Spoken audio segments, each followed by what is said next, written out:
Now the story that might never have surfaced if someone hadn't picked up his home video camera. We've all seen the pictures of Los Angeles police officers beating a man they had just pulled over.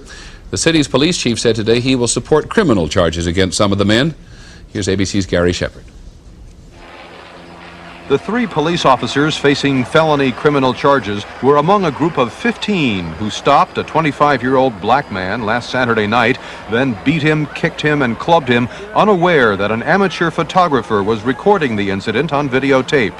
Los Angeles Police Chief Daryl Gates looked at the tape and said he thinks assault with a deadly weapon will be one of the charges. In our review, we find that the officers struck him with batons between 53 and 56 times. One officer rendered 6 kicks and one officer 1 kick. Downtown, all 4 acquitted in King beating. It says it all, but I can't help but wonder what the headlines will be when we wake up in the morning of the next edition of the paper, which obviously will have something to say about what we are going through in our city. I'm 43 years old. I have witnessed this for 43 years of my life, the injustice. I can't even convey to you. It is so traumatic. I cannot even convey to you the hurt. It's like we're standing on a bomb, you know. We're standing on a big bomb. It's getting ready to blow up. You better watch out. Block east of this scene, and he's driving eastbound. I'm going right over the top of him, so I'm going to lose him now. But it's the first law enforcement activity I've seen out here. They obviously have thought about this. They anticipated this, they meaning the LAPD. They obviously have plans to deal with it. And as we said before, they've allocated $1 million to overtime in case things like this happen. So they are obviously carrying out a pre-thought-out plan. In the meantime, don't go near this area, South Central Los Angeles at Florence and Normandy, because there is still no police presence there, and a lot of people trying to get through that intersection have been assaulted with rocks and bottles and sticks. So as long as it's an ongoing situation, you best advised to stay clear. Can we, Ann, and help me out here, briefly recap what we've seen? We've seen a liquor store and a gas station continue to be looted. Mm-hmm. We've Dave, seen, can you go back to the we've seen rocks and I presume bottles and various things thrown at cars, school buses, RTD buses. Did you see it, Dave? 2 people dragged from cars in this intersection. Okay, well, Dave, one woman dragged from her car and ended up on the street, and then we saw the driver of that truck pulled out of his car and beat up. Now there's another car stopped. All that car just moved into that intersection, and as it did, well, you can see what's happening to it right now. Are there people inside that car? The black car, the yes. second lane? Yes. And it's... Oh my goodness. Well, it looks like he's... Looks like you're getting out of there, or she is going to get out of there if they can.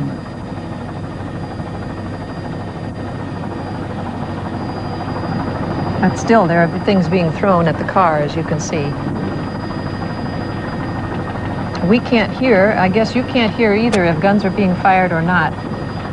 Ron? No, and we wouldn't hear those things. If we were fortunate enough or unfortunate enough, we might see muzzle flashes, but we wouldn't hear anything. Somebody just tossed a bottle rocket. The people that are being allowed to drive through this intersection are really in great danger. And I echo what Ann said. I wonder why that the streets around there have not been blocked off as yet. You would think that they would not expose seemingly innocent people driving through this intersection in their cars to this kind of violence. Well, hopefully the word is getting out on all the radio stations in town, too. This is right across the street from that toy store and sporting goods store. They have now hit another store, starting to go in and loot there, right next to that market, and everyone just starts to gather. Don't know what kind of store it is, but you see, we saw it there. There were a few, and now look at everyone just starts to gather, and look at this. They're moving in as if they're online getting into a movie or something, and they're opening the doors, and everyone's going in.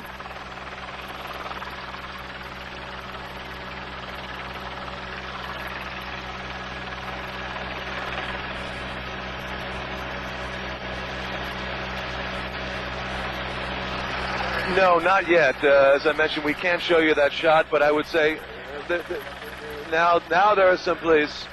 Now everyone's running. Here the police are coming right up Vermont. 1, 2, 3, 4, 5, 6 police cars pulling into that shopping center. There, everyone is running. Now they're getting out of it. Look at that. There must be 2 or 3 dozen people. They're still coming out of that store right now. I don't know how many people fit in that store, but they're all running out because there's the police finally moving in. Again, at the proper time. We're not faulting LAPD here. They have to move in the proper direction at the proper time.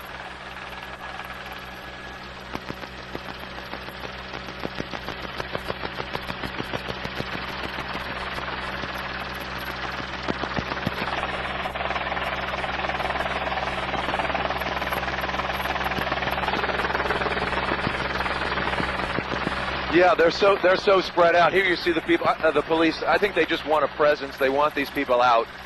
They can't. Now it looks like they're running after 1 or 2 people, but they have to just get the people out. There's no way that they could tackle the arrest. You saw there must have been 50 or 60 people come running out. They're getting somebody in the parking lot there, right there on camera. They finally, it looks like they're going to arrest that guy right next to the red car. They made one arrest right there, but there's no way they can tackle 50 or 60 people with the 15 or 20 police officers that are pulling up. They are spread so thin here. They just want to try to take over this complex. But it'll be interesting to see what happens in the next few minutes because they just keep moving from one shopping center to another. You'll see a whole line of police cars that have their red lights on, and it looks like they're setting up, or at least blocking the street at that point. And what they could be doing is just making sure that the firemen can... To be a firefighter or a police officer, their lives in extreme danger tonight, and our hats off to them, and we respect them and we appreciate everything they're doing. And we're working on a map to show you the spots around Los Angeles where you want to keep your family away tonight. If you're going to head out to church, you should know that the First AME Church is packed to the gills, but they're coalescing there to discuss the issues of the day and to share their thoughts and their feelings and their anger mainly. Earlier today, well, now we're going to stay on the shot for Chopper 2. I see a sign on the side of that building that says TVs and VCRs. So, and we're told that something else major developing right now. Back to Parker Center. Jody Baskerville, is it still peaceful there? Jody Baskerville, can you hear me? Well, we've lost that shot. We're told something is happening at Parker Center. There have been several hundred demonstrators outside there. Earlier, they were pelting riot police with rocks and bottles. Then cooler heads prevailed, and they backed away.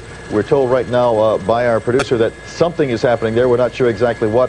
Apparently, we're not ready for that live shot. We'll go to it just momentarily. In the meantime, pull away. The car pulled up to us, started screaming at us and throwing full bottles of beer at our truck. And needless to say, we turned the corner and got out of there quickly. And Robert, what were they screaming? Long live Rodney King, justice for Rodney King, and other things that, you know, we probably can't say. And obviously the anger, the hostility, the bitterness, those feelings are there, and it seems that the anger is building. Could you tell if they were reacting to you as a member of the news media or if they were reacting to you as a white man? It's hard to tell. Maybe we look like police officers in a truck. I don't know. It's just as soon as they looked at us, I mean, you saw it. I tried to smile and wave, and I saw the anger and the fury in their eyes and their faces, and the beer bottles came flying, and the screams, you know, came with them. Reginald Denny was the truck driver. We watched him by the millions. Here is the tape of what happened there. Now you're going to see people go up to the cab of this truck, I think, and pull him out. Let's see how the tape goes. This is where it all started, and you heard Mark Ridley Thomas suggest that if the LAPD had come in and dealt with this in a big hurry, maybe all of this would have been avoided. And of course, the other side to that is that they were there, they knew they were outnumbered, they had to pull back for their own safety and by policy, and that's what happened. So you've got two sides to what we're seeing here. This is the beginning of it. There's the body. There is Reginald Denny. He is the man who was pulled out of his truck, kicked and beaten terribly until he was... And we have Bobby Green Jr., who I'm told is one of the men who came to the aid of this truck driver and got him out of there and got him to the hospital. Mr. Green, can you hear us? Yes. Were you one of the people that beat him up? No. All right, so that theory is out the window. Tell us what happened and how you helped this man. Well, I was sitting home watching TV, and I seen this guy getting all beat up, so I'm a truck driver from Norman Trucking, so I just got out the car, got in my car and went over there and, helped him. Did you have help? Oh, yes, there was a woman right there, was on the door, hanging on the door, and he was driving, so he was driving real slow. So I told him to move to the side, to the other seat, so I could take him to the hospital. Mm-hmm. But did you pick him up off the street all by yourself and get him in your truck? No, he was already into the truck. He was already into the truck already, and he was driving it himself, but he was going real slow. Oh, he did get back into the truck himself? Yes. He got back into that big what is it, 14-wheeler we're looking at now? Yes. Beat up as he was, he managed to climb up into the truck, huh? Yes. Now you're talking about the truck with the red cab and the 2 trailers? Yes.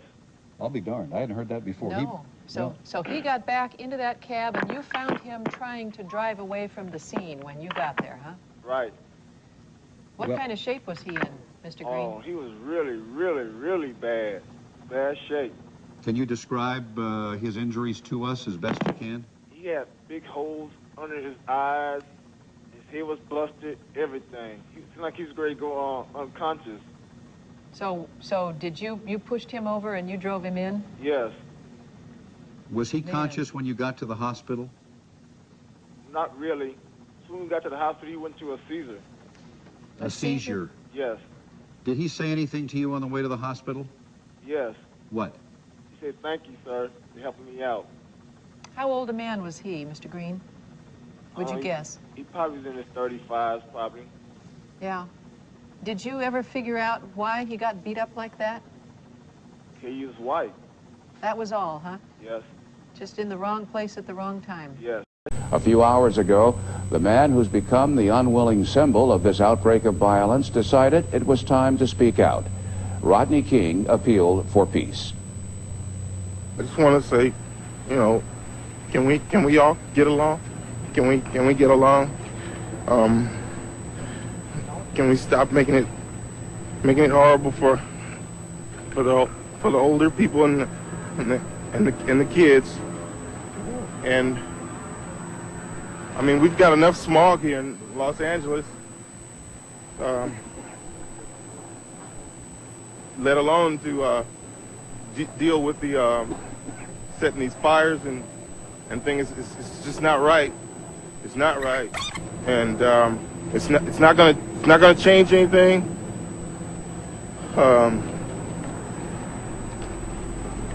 We'll get our justice. They've won the battle, but they haven't won the war. We'll have our day in court, and that's all we want. And just, I love, I'm neutral. I love people of color. I'm not like they picking me out to be. We've got to quit. We've got to quit. After all, I mean, I can understand the first upset for the first 2 hours after the verdict, but to keep going on like this, and to see the security guard shot on the ground, it's just not right. It's just not right, because those people will never go home to their families again. And I mean, please, we can get along here. We all can get along. We just gotta, I mean, we're all stuck here for a while. Let's try to work it out. Let's try to beat it. Let's try and work it out.